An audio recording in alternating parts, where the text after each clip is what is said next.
नमस्कार, आप live cities देख रहे हैं। मैं हूं जय शुक्ला।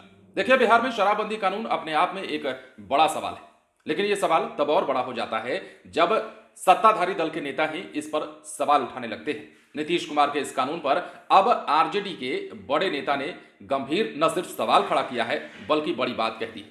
इससे पहले जीतन राम मांझी लगातार शराबबंदी कानून को खत्म करने के समर्थन में बोलते आए हैं। उन्होंने तो गया में मंच पर ही तेजस्वी यादव से इसकी वकालत भी कर दी थी। लेकिन अब राजद के वरिष्ठ नेता उदय नारायण चौधरी और पूर्व विधानसभा स्पीकर भी हैं, इन्होंने बड़ा बयान दिया है और इन्होंने साफ कहा है कि शराबबंदी कानून जो है बिहार में अत्याचार वाला कानून है। इससे सिर्फ और सिर्फ दलितों पर अत्याचार हो रहा है। कैसे हो रहा है इसे उन्होंने समझाया भी है। लेकिन सवाल ये कि बिहार में अब सत्ता दल के जितने नेता हैं, मतलब राजद जदयू, मेन पार्टी तो यही है ना, राजद और जदयू जो मुख्य पार्टियां हैं, इन दोनों पार्टियों के नेता ही इस तरह के सवाल जब खड़े करेंगे अपने बड़े बड़े नेताओं के फैसले पर, बड़े बड़े नेताओं के कानून पर, बिहार के मुख्यमंत्री के बनाए गए कानून पर, तो सोचिए कि उस सरकार के बारे में सवाल क्यों न खड़ा किया जाए, सवाल क्यों न उठाया जाए। अब उदय नारायण चौधरी ने एग्जैक्टली क्या कुछ कहा है, जो भी कहा है हम आपको पढ़कर बताते हैं कि एग्जैक्ट उन्होंने क्या कुछ कहा है शराबबंदी कानून को लेकर के और किस चीज से तुलना की है।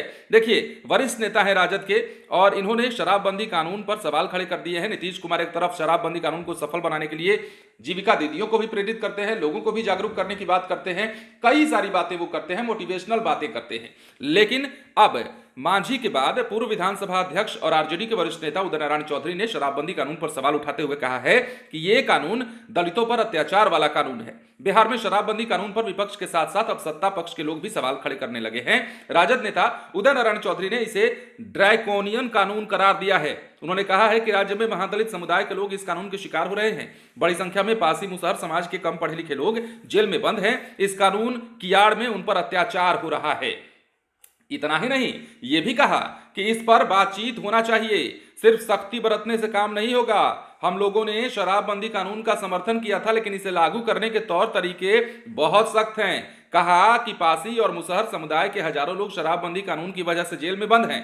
सभी गरीब और पिछड़े हुए हैं, उनमें जागृति लाने की जरूरत है, ना कि डंडा चलाने की। उदय नारायण चौधरी ने देखिए अब कह दिया है कि हम साथ जरूर थे इस कानून को लागू करने के दौरान, लेकिन इस कानून को जिस प्रकार से लागू किया गया है बिहार में या लागू किया जा रहा है वो कुछ ज्यादा सख्ती हो गई है। इनके कहने का मतलब है कि कुछ ढिलाई भी दीजिए, कानून भी रखिए और कानून के नाम पर ढील भी छूट भी देते रहिए ताकि लोग सड़कों पर पी करके टल्ली होते रहे। खैर, जो भी बातें हो, उनके कहने का मतलब तो यही निकलता है। लेकिन फिलहाल बिहार में शराबबंदी कानून पर बड़ा सवाल, राजद के वरीय नेता माने जाते हैं, विधानसभा के पूर्व अध्यक्ष हैं और इनकी बातों में वजन होता है। राजनीति में जो उदय नारायण चौधरी कहते हैं उनकी बातों को बयान के तौर पर लिया जाता है और उस पर प्रतिक्रिया आने लगती है। लेकिन अब इस बयान पर नीतीश कुमार की पार्टी के लोग क्या कहेंगे, सवाल तो यह है, क्या कहेंगे जो बड़े बड़े नेता हैं नीतीश कुमार की पार्टी के, या खुद नीतीश कुमार इस पर क्या प्रतिक्रिया देंगे। और सबसे खास बात, तेजस्वी यादव इस पर कुछ बोलेंगे क्योंकि उनके पार्टी के वरिष्ठ नेता हैं और उन्होंने सवाल खड़ा किया है, जबकि वो